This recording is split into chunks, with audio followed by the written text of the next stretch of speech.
our world such an interesting place. I understood that all of life is sacred, not just human life, but our entire planet. BRICS is the future because it's inclusive. Since BRICS became a powerful entity, echoing all of the right messages on the global stage, community of global society, 85% of the global south. Countries of the global south naturally said, this is a body we want to be associated with. Is because BRICS is making a positive impact. All of them want to be here today because this is the future.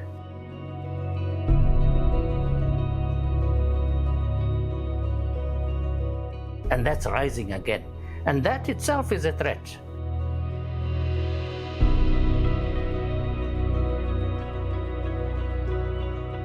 I would say BRICS would be the future architect of the world.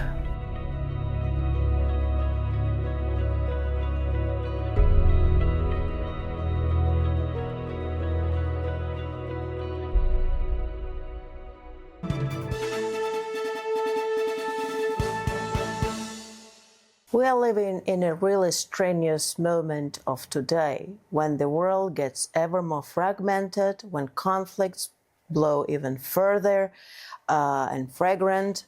We are seeing their international law no longer respected and publicly and openly dismantled, and we're seeing when the world is not ready for this challenge. We are now at Raisina Dialogue in India. It's one of the most important international security and foreign policy forums, which gathers leaders, diplomats, opinion leaders, political scientists, people from all over the world in order to discuss important issues related to peace, security, development, economy and finance. And that is why this issue of podcast, we are of destination known, we are having in India, in Delhi, and we're extremely honored to have a really important guest. Our guest of honor today is His Excellency Anil Sooklal, who is Ambassador Extraordinary and Plenipotentiary of South African Republic to India. But what makes him even more special is, first of all, that he's been one of the most long-standing Sherpas from the very beginning of the grouping up till very recently. So he knows a lot about BRICS and not constrained any longer by not being able to disclose some issues that are very important for us, because BRICS has to be at the forefront of today, and we have to see how it could, stand up to the challenge, which we still don't see it doing. So our talk today would be, and our discussion about what could be done and what BRICS should be doing, how it evolved, and why it is the only entity that is able to do something, and what should happen for it to be willing to do something, as we're not witnessing this in their power as it could be. Anil, you've been a very special person in foreign policy. You're the most cited international diplomat. And if you allow, we will start a bit from your background. Could you tell me if this in any way how it influenced your view of the world, if it helped, or if it's in fact what you've been learning about as a young man, in fact, helped you throughout the life to keep your momentum, to keep your personality intact, or if you had to change over time and what you've come up and saw as in important value, in fact, somehow transformed. So if you could talk a bit about that.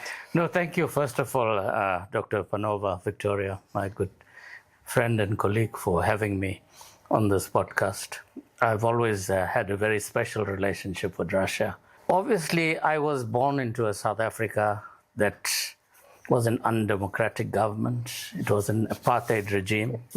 And a major part of my youth was living under apartheid.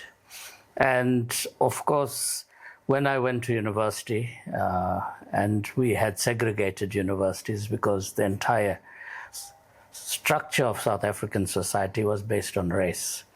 And I embarked on undergraduate studies, majoring in religious studies and Oriental history. I was always fascinated by the East. And that underpinned my vision of the reality of South Africa and the challenges we faced. And I think as a student of religious studies, I studied all world religions. Yeah. And I found that all are underpinned by common values and principles. And that the richness of each tradition is what makes our world such an interesting place.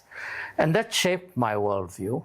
As a student of religion, I understood that all of life is sacred, not just human life, but our entire planet.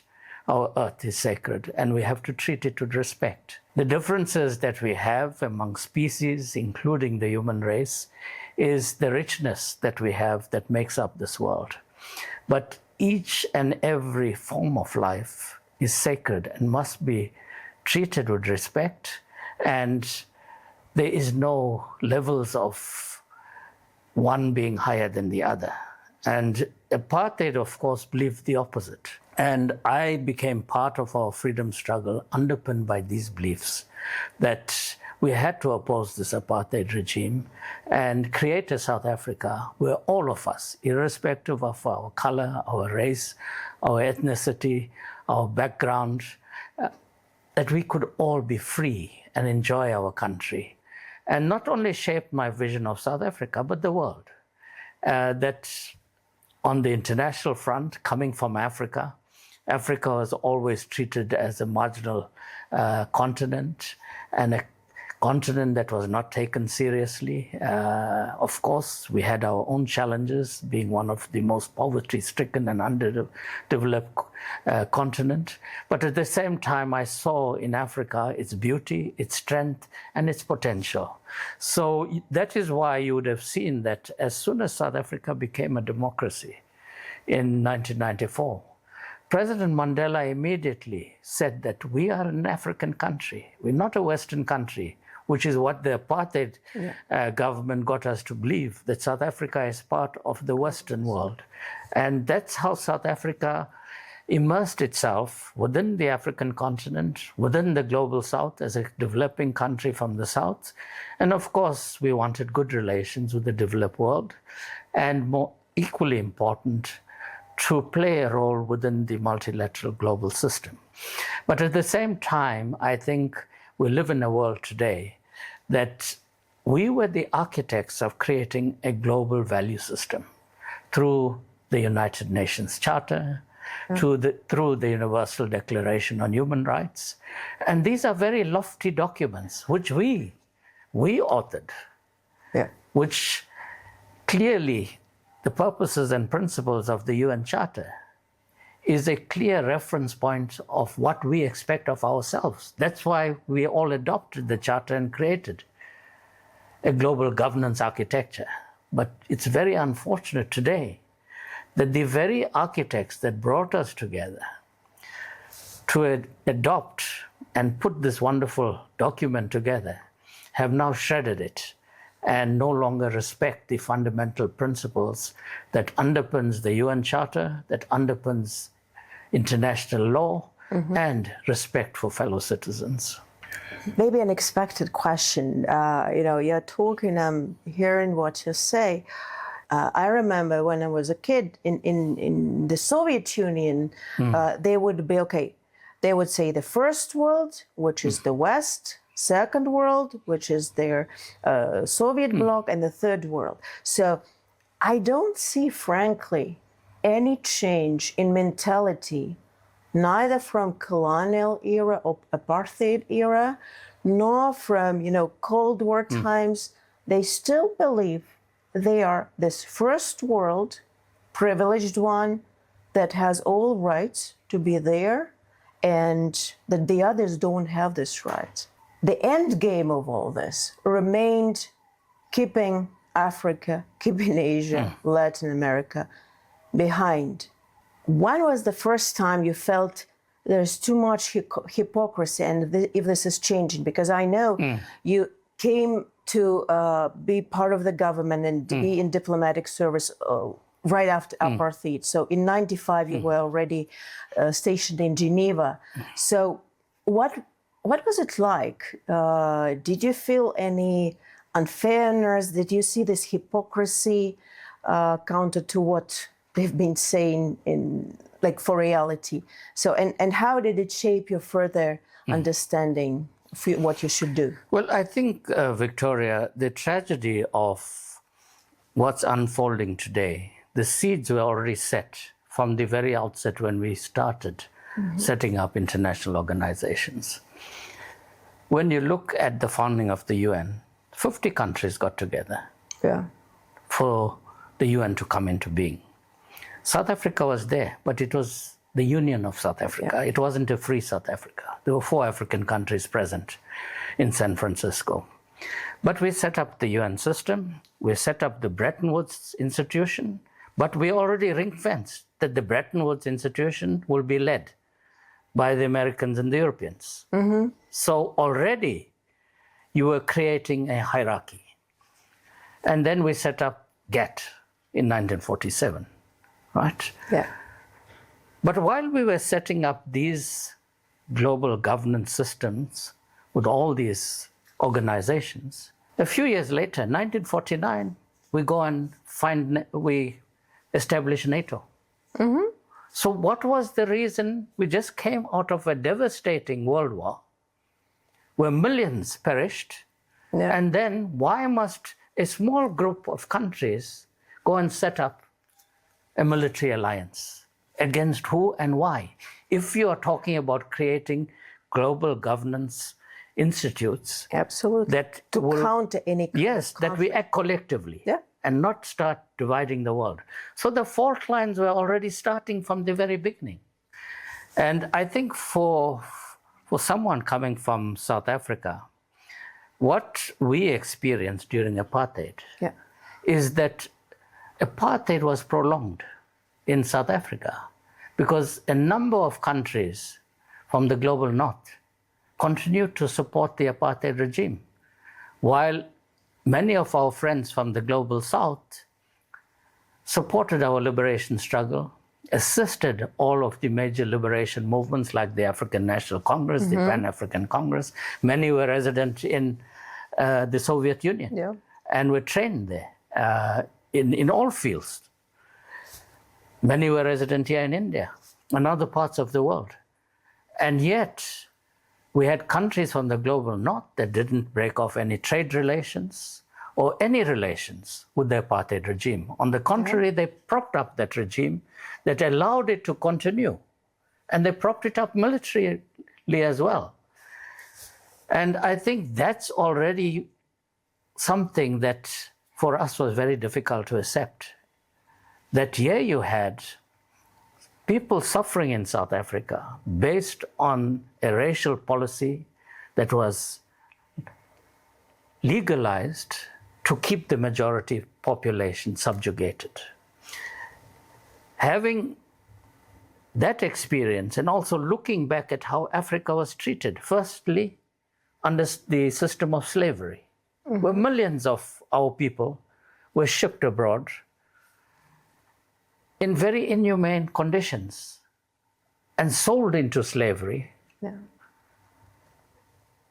After slavery was abolished, we then entered the period of colonialism and then the period of apartheid. So Africa has been on the receiving end from the global community, the global north, for centuries.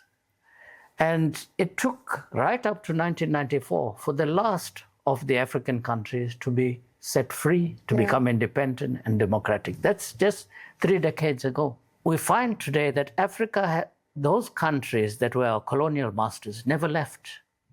What you saw in recent years as so-called coups in some of the West African countries like Burkina Faso, like Niger, Mali, are typical examples of young Africans saying that we want our independence, not just the political independence. We want our economic and financial independence. We want to be the architects of our own future. We don't want those powers that colonized us still acting as the overlords of our countries. And that, of course, the fault lines of Africa that started at the Berlin Conference in 1884, 1885, that was convened by Chancellor Otto von Bismarck, where not one African country was present in terms of determining the borders of Africa. And of course, Africa was basically sold off to the colonial powers. They decided who will rule which part of Africa and who will be the overlords of Africa for the next many, many decades. Draw borders as well. And that's why today, when you see conflict among fellow African countries based on territory, it's not of our making, because we were not at the table to decide our own future. And therefore, we are still struggling with some of these challenges. And I think we are making progress under the African Union, our regional organizations, to try and address this. But Africa is still infested with outside influence. And that, I think, is the tragedy. Of course, we are a rich continent, but we are the poorest continent. And that's the paradox of Africa today. But I think the tide is changing.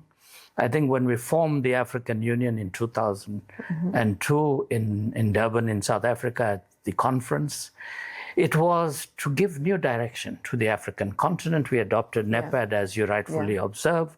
We set up structures like the Pan-African Parliament, the African Court on Human Rights, and other structures, African Peer Review Mechanism. And in 2013, we launched Agenda 2063, the Africa we want.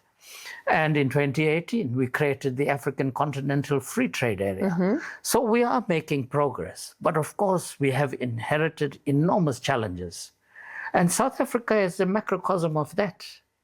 So the challenges that we face as democratic South Africa, how do we bring the mainstream majority Black community to be also the owners of the economy and shape and grow our economy? And that's Africa actually is in the same boat. From the late 90s, we saw countries of the global south starting to rise. China started growing exponentially after Deng Xiaoping opened up. India itself, its reform under Prime Minister Narasimha Rao in 1991 went on a different development trajectory.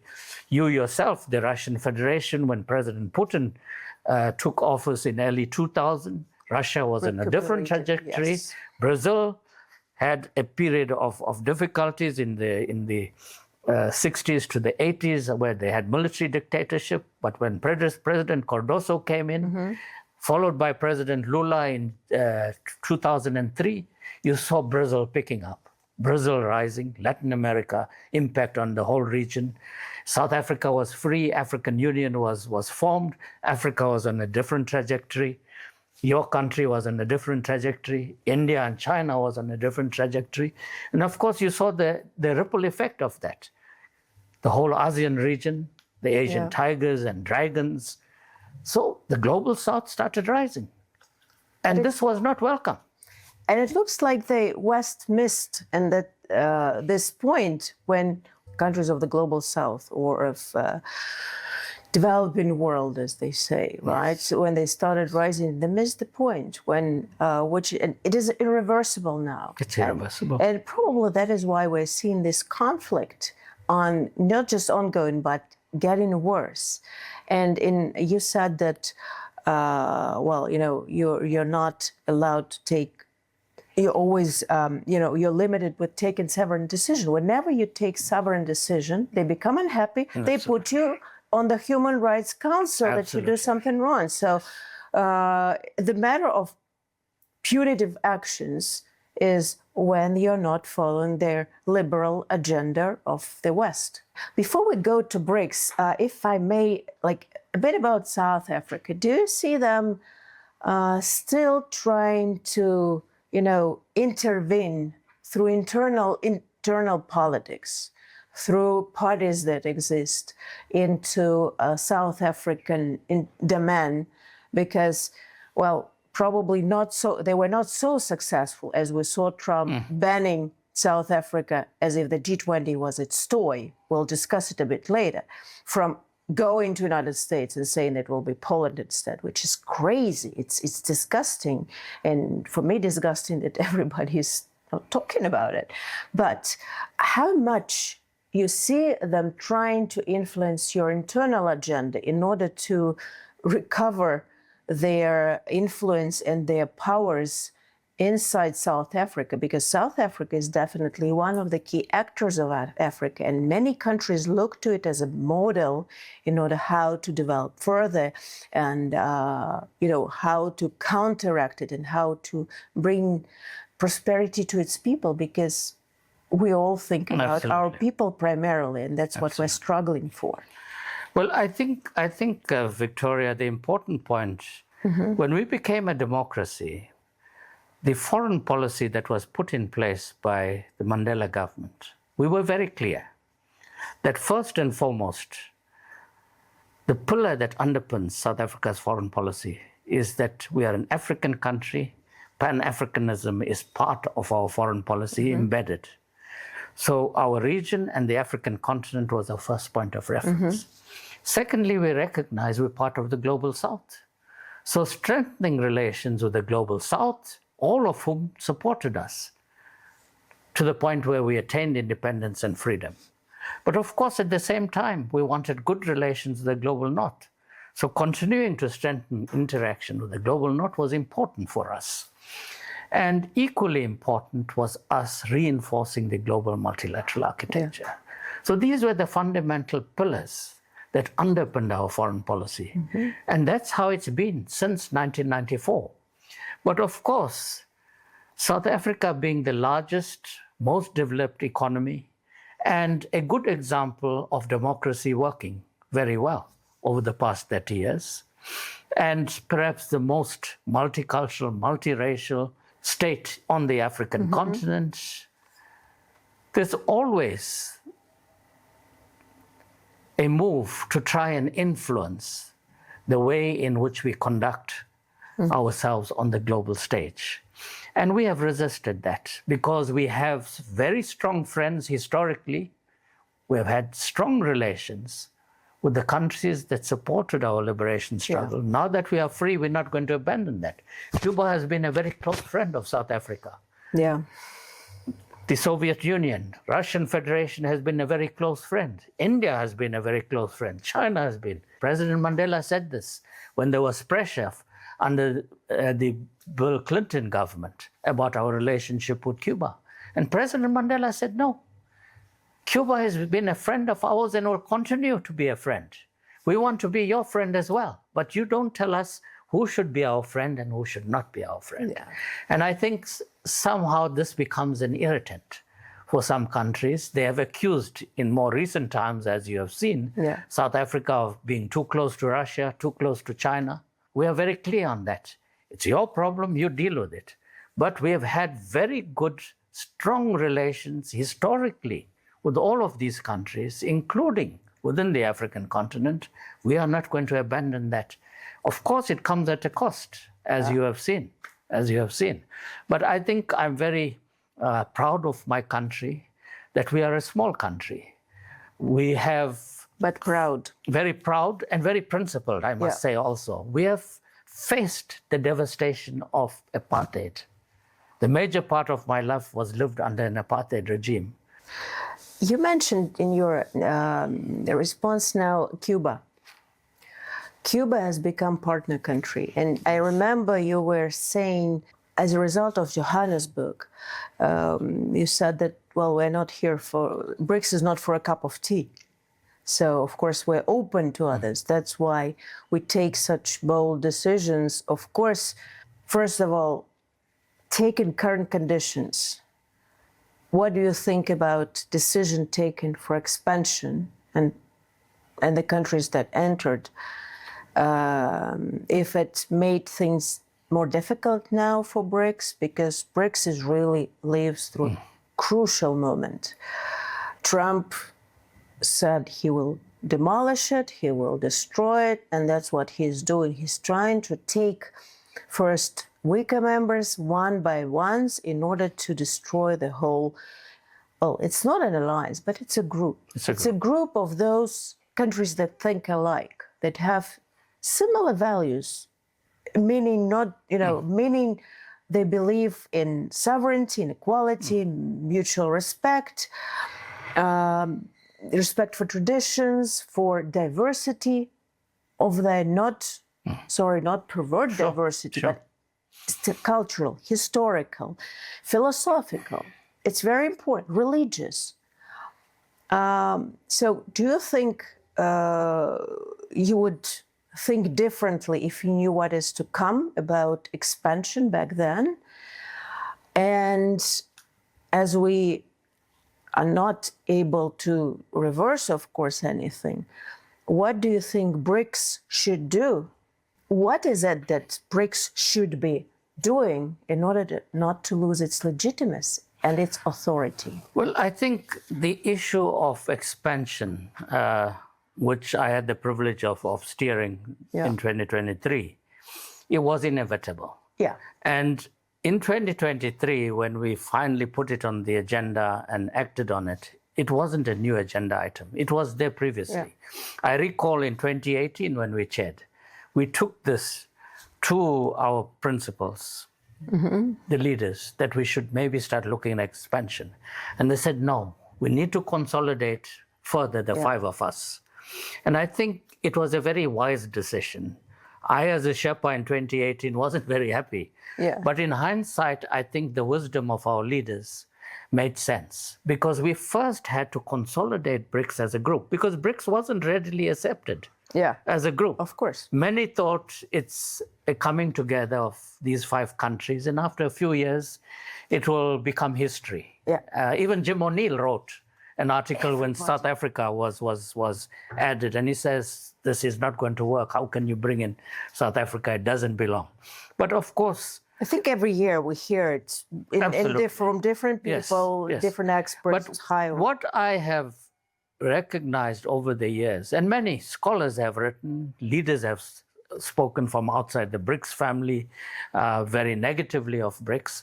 And I have, as an academic, I've come to appreciate when someone writes about you so often and give you so much of attention, it means that you are doing something right. And obviously, we were doing something right, because BRICS was strengthening. It was not disappearing. It became more consolidated. We started setting up institutions when we set up the NDB and the CRA and other mechanisms. And they realized this body is here to stay. It's not going to go away. And this consolidation amongst the five of them is making ripples on the global front. Every summit declaration, the first 2 or 3 paragraphs, you will see a repetition of the common principles and values to which we all ascribe. The very points you are making about sovereignty, respect for international law, and so forth, that binds us together in terms of our common vision for the world. Every summit declaration has that. And that's, I think, a very good practice to remind ourselves, and not just ourselves, because this document becomes a global public document, to remind the world why BRICS came together and what are the values to which we aspire. Common human values which we'd like to see for the whole global community.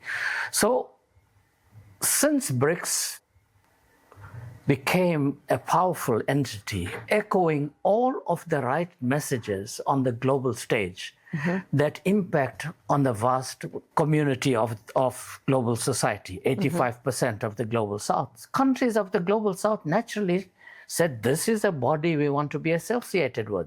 So the knocks on the door of BRICS was getting louder and louder. And by the time we arrived at the summit in 2023, over 40 plus countries wanted to become members of BRICS. So finding the reasons why not to let them in would be It was very difficult. In 2013, we started the BRICS outreach. Yeah. Very early. We started inviting leaders from Africa initially when South Africa chaired. Yeah. Then we introduced BRICS Plus. It's become an established part of the BRICS culture that we don't meet just as the leaders, the 5 or 10 now, but we meet with all of the global leaders of the global south. And as you know now, countries of the global north are knocking the door. Yeah, like France tried to. President Macron this year also made a point when he was addressing his diplomats in Paris in January. He made a point that France is chairing the G7, India is chairing BRICS, and that they would like to work together. So US and there have been many other countries from especially Europe. Especially taken that G7 is now irrelevant. Nobody knocks on their door. Only if a small country wants to get some money. But that's it. But there's no other reason why. Because BRICS is the future. BRICS is the future because it's inclusive. The issues that's on the agenda of BRICS are issues of the global south. And I would like to add, not just the global south, of the entire global community, of a world we'd like to build, a better world that we'd like to build as a collective. And I think it's inevitable that we had to expand. By the way, that's very important what you said. We are treated as a threat by Western elites. But if you look at common people who themselves now suffer from policies of their elites, they come very often at different events to me when there is a ability to mingle. They say, oh, you know what, we never have proper information about BRICS. So it would be really useful if we could be hearing more about what BRICS is about. We hear lies. All we get from our media is absolutely blacklisting BRICS of what they're doing, not really saying what your real achievements are. And when we come and talk to you, it's very important, so we want more. But of course, they cannot, surpass the limitations that their governments are putting in there, which is quite bad. But it also shows that BRICS is looked up at.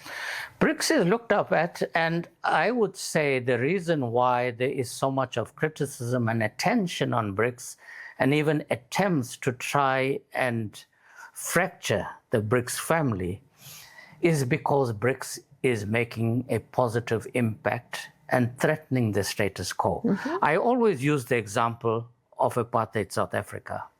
In the dying days of the apartheid regime, they didn't want to give up power because they were very privileged. They had powers and they didn't want to share that, even though they knew that they couldn't hold on to power, and that ultimately you would have to work with everyone, share this power so that we all can enjoy the country, which is what we have today. South Africa has not collapsed. It's not collapsed because we have a black government. The same is happening on the global stage. That small group of less than about 10% of the global community that have been very privileged in terms of determining what is in the best interest of all of us and shaping that global agenda, be it on the political, security, economic, financial, technological, military front, that has eroded substantially because countries of the global south have risen. I keep using the point that in 1975, when the G7 was formed, the USA's economy was $1.6 trillion. China's was 160 billion. India was 98 billion in 1975. Today, China is your second largest global economy. Well, even first by PPP. So, but by PPP. By PPP, it's different. China is first, USA is second, India is third, Russia is fourth. That's the reality of 2026. But unfortunately, we live in a global community where they can see the reality, but they are blind to it, deliberately so. And of course, you can't stop this tide. I don't think they're blind. They just, it threatens their well-being. That's why they keep the eyes closed, thinking it will go away. But it can never go away. The reality is that as the IMF figures released last week, 3 countries from Asia will be responsible for 48% of global growth this year. China 27%, India 17%, and Indonesia about 4%. 3 countries. Voila. And I'm saying that it's not just for 2026. This is the future. It's the dynamic. It's been the future. before in the coming year, and it will be like this in the coming And year. you see, one of the things, I gave a lecture at the South Asian University yesterday, and I was saying to the students, I served in this country as a diplomat in 1998. At the very same embassy I'm now ambassador. The India of 1998 was when India detonated the nuclear device. Yes, remember? And many countries broke off relations with India. Yeah, I think it was sanctioned by the sanctioned. United States till 2005 or something. Yes, like that. very angry that India went the nuclear way. But the India of 1998 and the India I experience today, you can't compare it. I ask the students, almost on a weekly basis, you have world leaders from the Western world coming to Delhi, and you see, of course, the same in Beijing. Yeah. Do you think 20 years ago they would have knocked your door? No. Or even visited you? Yeah. Even here at Raisina, I've come to many of the Raisina dialogues. They all want to be part of it. Always a queue of Western leaders. Previously, these global think tanks were always located in the West. They would never come to a meeting in Delhi or Beijing or Brasilia. If we convened a meeting of global leaders 20 years ago to discuss global issues, do you think they would have come? No. But all of them want to be here today because this is the future. But it's a future that has to be a shared future. It can't be a future where the privileged still continue to be privileged. Because the reality of the world today is a fact that no one can deny. You may try to prevent the rise of countries like India and China and Brazil. You'll never succeed. You know, when the pot is boiling, you can try to hold the lid down, but at some stage it will blow. You can't keep it down. They will continue trying to put it down. So we have to be, honest about that.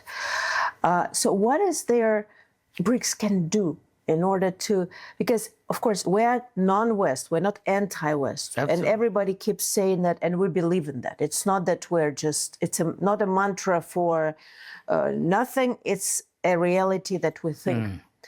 But it looks like Western countries are ready to employ methods that are dirty, that are inhuman, military methods. How do we respond in such conditions, not having an ability to push it back? Are we able to break the situation and ensure that there will be a real development and we'll break the status quo further without allowing the West to ruin us and to kill our people, kill our children, without employing military methods ourselves or without being strong enough? So how can we do it? Increasingly, you'll see our partners from the West questioning what is the Global South. The Global South is not a geographical term. No. It's far beyond that. But they accept fully when we refer to them as the Global North. Never does anyone question what is the Global North. And again, this discomfort is because we have consolidated as a bloc as the Global South. Yeah. And they feel pressured and uneasy that you have a consolidation around a concept, but it's about bringing the whole Global South together. Now, in recent times, I've also noticed that we say that we are not anti-West, we are non-West. Now, this term non-West doesn't sit well, especially for those of us from South Africa. In South Africa, the apartheid regime defined all the other races that were not white as non-whites. So the whites were the superior, and we took our identity from them. By us saying that we are non-West, our reference points then become the West, and we are not the non-West. So I think we need to be mindful that we don't entrench new terminologies that put the West on a pedestal on a superior and put level. us on a lower platform. Absolutely. So I think these are important points. As you mentioned earlier on, terms like first world, second world, third world, they got entrenched for decades. And I, as a South African, and I believe many others from the global South, will not sit well using this term that we are non-West. We are the global South. We are part of the developing world. We are part of the global majority. That is what the reality of us. Now, of course, and we have a lot of things to be proud of. Very much so. And many things which make each of us unique, and Absolutely. together even more, because none of it, we can name lots of areas in culture, tradition, values, approaches that are simply not there, have never been part of Western culture. Look, I mean, if you look at the countries that are BRICS countries today in the larger global South, they are civilizational states. Yeah. Whether it's from Latin America, whether it's from Africa, whether it's from Eurasia, whether it's from East Asia or South Asia, we shaped global history as civilizational states. And that's our strength as well. When we get together as BRICS, it's not just about us being countries of the global South. We bring such richness of history into this equation. But you know what's interesting, by the way, you pushed me to another idea. You remember there was this really well-spread speech by Rubio at the Munich conference when he started talking to the Europe, talking of their civilizational common identity and how much they did in order to achieve something, and that their strength lies behind this. In fact, it looks like they are now trying to pick at us because, I mean, come on, United States, what kind of civilization? They did kill, almost eliminated completely anybody who was part of the civilization in their North American continent. So not something that could be applied to the United States, but nevertheless, they started using this terminology because they see nowadays, maybe subconsciously still, that their discourse is not winning hearts and minds of their people any longer, and that we win. So probably they're seeing we are the ones that win the minds and hearts. Absolutely. And that's why they try to appeal to the same, areas where we're strong. Very much. Very much. And if you look at the BRICS family, it's such a richness of civilizational states that's underpinned civilization for thousands of years, and that's rising again. And that itself is a threat. It's displacing the Western hegemony in terms of culture and tradition that has dominated the global scene. I think, yes, the expanded BRICS, you did very well in 2024. It was under your chairship for the first time that you had to navigate a larger BRICS. And I think Russia handled that very well, integrating the new members and also entrenching the idea of partner countries. Happened at the Kazan summit. Of course, when you bring in new members and enlarge the family, there will have to be adjustments. And I think we're still in that adjustment phase. And we need to give the new members time to understand the culture and tradition and the ethos that underpinned the five of us that worked for 1.5 decades in a very cohesive manner. And I think that is slowly happening. And I think you will see a greater integration. Of course, the larger the family, the more diverse views you have, and you have to be accommodating.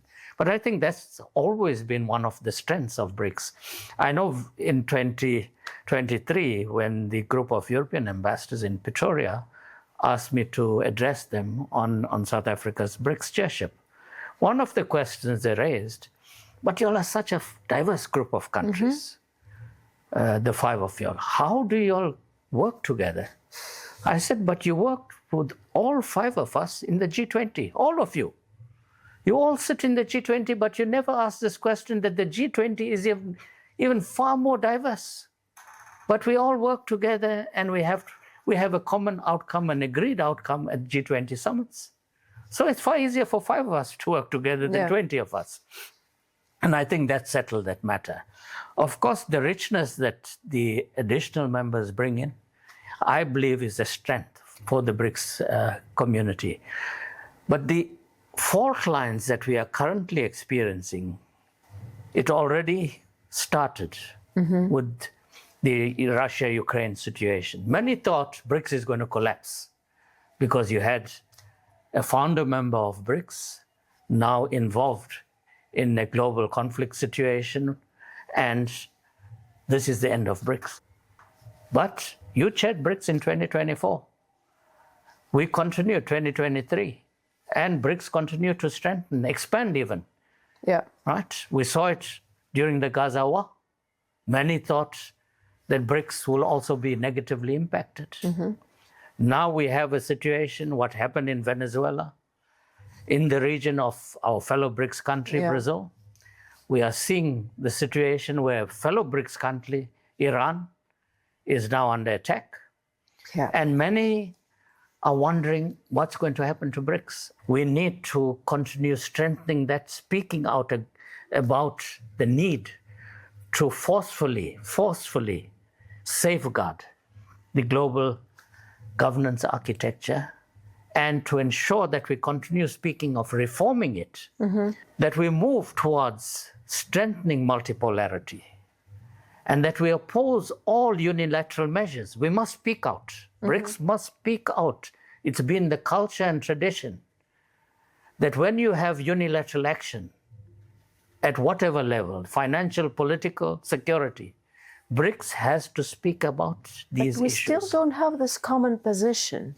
We may not have a common position, but I think all BRICS members subscribe to the UN Charter, subscribe to international law. On Iran. On Iran, Yeah. yes, I'm hopeful that there will be a statement. I see that a statement has been circulated at Sherpa level this week for comments. We had the same challenge during the Gaza war. It was under our chairship. But we convened a virtual summit of BRICS leaders, and we were able to pronounce on the Gaza war through the chair statement. And I believe even if we don't have a common statement, I believe there are certain fundamental ingredients that we all can agree to in terms of drawing from past summit declarations. We don't have to find new language. That's what we did with the Gaza situation. We drew from existing languages that all of us agreed to in terms of the global governance architecture, in terms of preserving multilateralism, condemning unilateral action, and working for peace and security as a collective. I think the language is there in the texts of previous summits, which we all own. We all own the language of previous summits. But can we do something else? Maybe we're doing it because this time, a lot of it, from what I understand, and we hear Iranians speaking, a lot of things that are happening done under the false flag, which influences greatly Arab region and Arab countries, causing casualties there as well and destruction.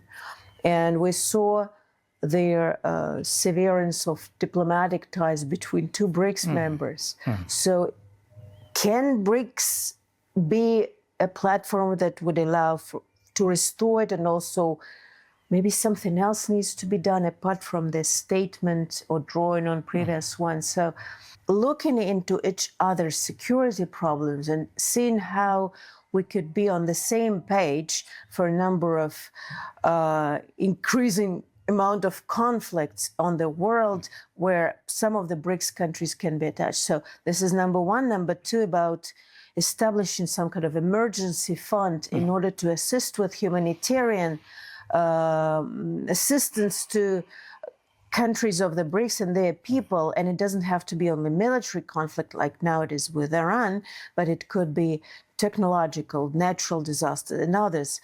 And also maybe there's something else you believe should be done so that BRICS continues to be on the radar and continues to be a pin in there as of the West. Well, I think BRICS has to get involved more within the security architecture. Of course, security is something our NSA, National Security Advisors, meet on a regular basis, exchange views on not just global security, but also as it pertains to our region and our countries. I think we need to strengthen that mechanism and also look at some practical cooperation in terms of how we can work together in addressing some of these challenges that may impact on one or two or all of us.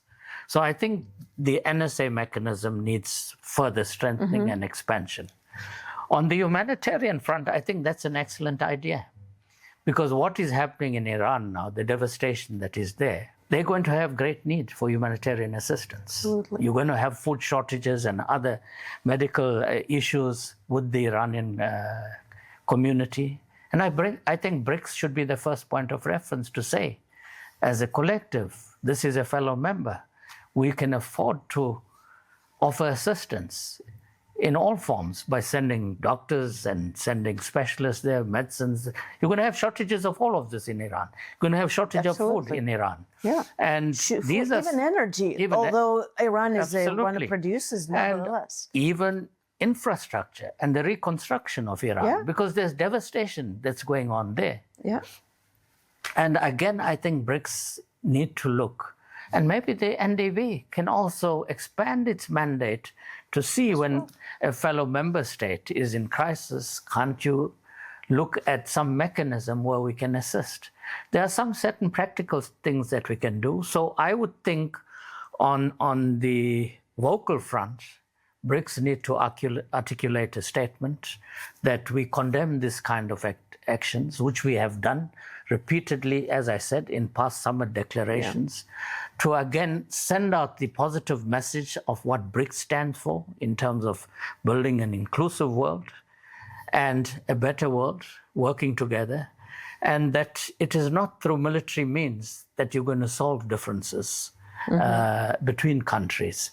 And I think these are some of the things that BRICS can do and must do to maintain its legitimacy and the trust that the majority of the global community has placed on BRICS, and there's high expectations. Yeah. Because I think we're all, for the moment, quite confused in terms of how we should react, because we have a unique situation here. And I think BRICS has the capacity. It is powerful enough. And no matter all the attempts to undermine it, to collapse it, BRICS is too powerful to fail today. It's too powerful an entity to fail today. It is too many countries of gravity that forms the core of this cooperation that we have. And for me, I believe this is a moment where we lack global leadership. The world is in limbo. It's like a rudderless ship at the moment, in turmoil, in a sea that is very turbulent. But I believe the BRICS ship is the strongest at the moment. And we have to show leadership in this turbulent sea that is the world today. It is the BRICS that has to show leadership and the direction we should be taking in establishing a multipolar international system. Do you think, because BRICS is a horizontal structure, unlike the G7 with one hegemon, with one master, BRICS is a meeting of equals. But, you know, if there's still confusion, and you rightly mentioned, that's why we probably still don't have the statement, so it's truly a very difficult situation. But it does have to be solved. Do you think it might be, even though India is the chair this year, and they really, I really am sorry for them, because they have a difficult job having to go through all those catastrophes that we are facing. But having in mind your struggle for freedom, your adherence to, you know, basic principles that are important for the humanity, do you think maybe it's for South Africa to have a stronger voice and try to, you know, stewardship the rest of the BRICS through this confusion? Because you could lead by example. You have this moral, you know, in fact, yes, each BRICS country has a lot on their shoulders and they could be a moral authority. But having South Africa as such a role model of struggle, do you think you could be the one? Well, our president has just a few days ago publicly stated that South Africa is prepared to mediate in the current conflict should we be asked. And I think that was a very bold statement coming from South Africa. We're a small country. But given our past history, it's a very recent history of when you see injustice being perpetrated, South Africans naturally stand up to that because of what we went through. And I think that we did that with the Gaza situation. Yeah. And we are paying a price for that. I think you see that some of the positions taken against South Africa in terms of international gatherings, our chairship of our presidency of the G20 last year was made very difficult by member state to undermine our entire presidency. But yet we had a very successful presidency. Yeah, absolutely. I think it also demonstrates the capacity of smaller countries to show leadership and to take the lead in difficult times. And that's why I'm saying that BRICS has the capacity and must show leadership. And I am still confident that it will show leadership. It may take some time because we are a larger grouping now to try and find a common consensus view because we are a consensus-based organization. But I don't think that you can wish away BRICS by what is happening at the current time and thinking that we are going to be intimidated by this. I see this with my own country. We have come under a lot of intimidation during our presidency of the G20, but we set out in terms of the goals and priorities at the very beginning of our presidency, and we delivered. There was high pressure on us not to have a declaration, but we had a summit declaration. And we raised all of the issues that we had set out to raise, contained within a very, very strong declaration, a very weighty declaration. You also talked about NDB as possibly an institution that could be used for, this type of expanded mandate for emergency fund. NDB, yes, it's important. It was very vital initiative. It's the only development institution which doesn't have any Westerner, which doesn't have political conditionalities. But nevertheless, it's a commercial bank. So it doesn't really only think about the projects that are needed, but also thinks about profit. It still works within international financial system of the Bretton Woods. So we're still caring about rankings, and that's why Russia's projects are still frozen there. We still work a lot on dollar. We're talking about reaching 30% of using national currencies, but still 30%, not 100%. What do you think probably could be a proper way for NDB to develop further in order to be more bold to current, changing environment? And also the institution, or let's say the process that was created the same year, the CRA, great, but when we lost Argentina, when Milei came, well, IMF was there. Absolutely. And we had Milei, then we had some bailout by Trump. But if CRA was working, Argentina could have stayed independent. And same with many countries which are bullied and threatened by the Western institution because they cannot go out of this poverty, go out of this dependence from international institutions themselves. This would have been a good support for them. So those two institutions, what do you think? Well, I think as the NDB evolves, it's important that we become less dependent on Western markets in terms of raising capital. I think there's sufficient capital within the BRICS family and the Global South, so that we need to become more independent in terms of where we raise capital and how we continue to grow that capital. I think that's very critical. If we're still going to operate as any other Bretton Woods MDB, then it defeats the purpose of why we have created, and we've seen it with new projects being suspended in terms of funding Russia. We shouldn't be in that situation. I don't think that was the philosophy that underpinned the founding of the NDB. Absolutely. So I think these are some of the challenges that we need to speak about very openly. When I was still Sherpa, it's something I raised. When we had the Russian situation and we were very concerned about ratings, and I think it was way back 7-8 years ago, we said, why don't we start our own rating agency? I remember those discussions. Yes, Still nowhere. yes. Why? We need to start looking at some of these mechanisms and not be totally held hostage by Western systems that determines where we rank in terms of the global financial architecture, our institutions. And I think, sometimes when you have these kind of global challenges brought to your doorstep, it brings into sharp focus. I mean, now, increasingly, we are speaking of trading in local currencies, and it's happening very fast. And many see this as de-dollarization. Yeah. But that's never been our intention. Our intention is to become more independent financially, that we have more choices in terms of the global financial architecture, in terms of how we conduct ourselves amongst ourselves and with the global community. And that is why, way back in 2023, our leaders tasked us to go and look at alternate payment systems and payment platforms. And I think it's important we develop those with some speed. BRICS is very focused on creating a new multipolar global order, not just in terms of the global governance architecture, in terms of the global financial architecture, in terms of the global trade architecture, which has been paralyzed. I would like to call what the moment we are in terms of global developments.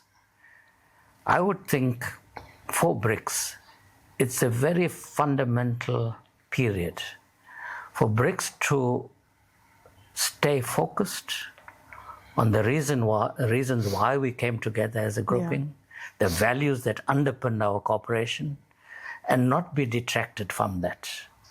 I think it's very important. Yes, there will be attempts to individually approach BRICS members to try and undermine this cooperation and to create split.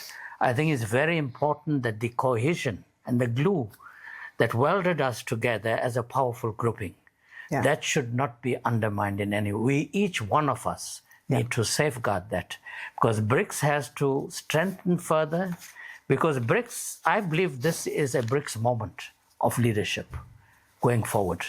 If we take the opportunity, and there's an opportunity, because the world is without leadership at the moment, and I can't see it coming from the global north. It's going to come from BRICS countries, and I think we're already demonstrating elements of that, but we need to consolidate and move forward in our interaction with the global community. And I think there's high expectations from the global south for BRICS to take a leading role. And we must do that. We must not bypass this very opportunity where the world is crying out for leadership. And at the same time, I think internally, we must consolidate.